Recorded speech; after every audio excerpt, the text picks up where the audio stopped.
एक बार बहुत छोटा सा गांव था। उस गांव में एक साहूकार दंपति रहते थे। उनकी शादी को बहुत बरस हो चुके थे, लेकिन उन्हें औलाद का सुख प्राप्त नहीं हुआ। उन्होंने संतान की प्राप्ति के लिए अनेक उपाय करे, लेकिन सब निष्फल हो गए। तब एक बार की बात है, माघ मास की बड़ी चौथ का दिन था। साहूकारनी के घर में अग्नि खत्म हो गई तो वह अग्नि लेने के लिए पड़ोस में गई। उसने देखा कि गाँव की औरतें वहां पूजा पाठ कर रही थी, कथा कहानियां सुन रही थी।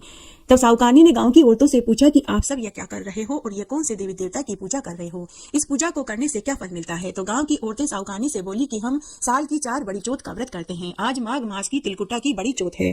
आज हमने चौथ माता का व्रत रखा है, इसलिए आज हम चौथ माता और विनायक जी की पूजा कर रहे हैं और कथा कहानियां सुन रहे हैं। साहूकारनी जी, इस व्रत को करने से धन जाने वाले को धन, संतान जाने वाले को संतान, सुख और सुहागिनों का सुहाग अखंड रहता है। कुंवारों के ब्याह होते हैं। जो मनुष्य जिस चीज की इच्छा करके यह व्रत करता है, चौथ माता और विनायक जी उसकी वही इच्छा पूरी कर देते हैं। तो साहूकारनी बोली कि मेरी भी कोई संतान नहीं है। अगर मुझे पुत्र हुआ तो मैं भी गणेश जी और चौथ माता को सवामन का तिलकुटा चढ़ाऊंगी।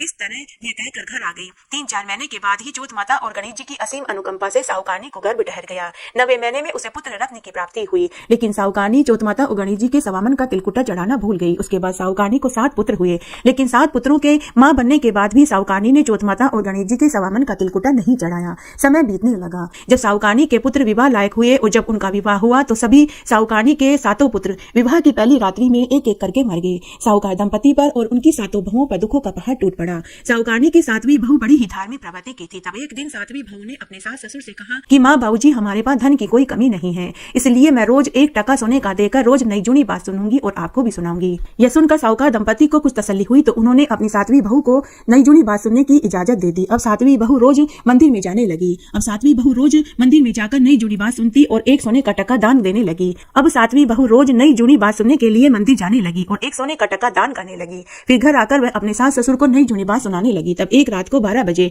हनुमान जी के मंदिर में एक साधु आया। उसने मोड़ और चुंदरी पर गंगाजल का छींटा दिया, जिससे साहूकारनी के 7 पुत्र जीवित हो गए। दूसरे दिन 7वीं बहू रोज की तरह हनुमान जी के मंदिर में गई। उसने वहां नई जुनी बात सुनी कि तिलकुटा चौथ पर अगर कोई मनोती बोलता है तो वह मनोती चढ़ानी चाहिए, भूलना नहीं चाहिए, नहीं तो चौथ माता रुष्ट हो जाती है।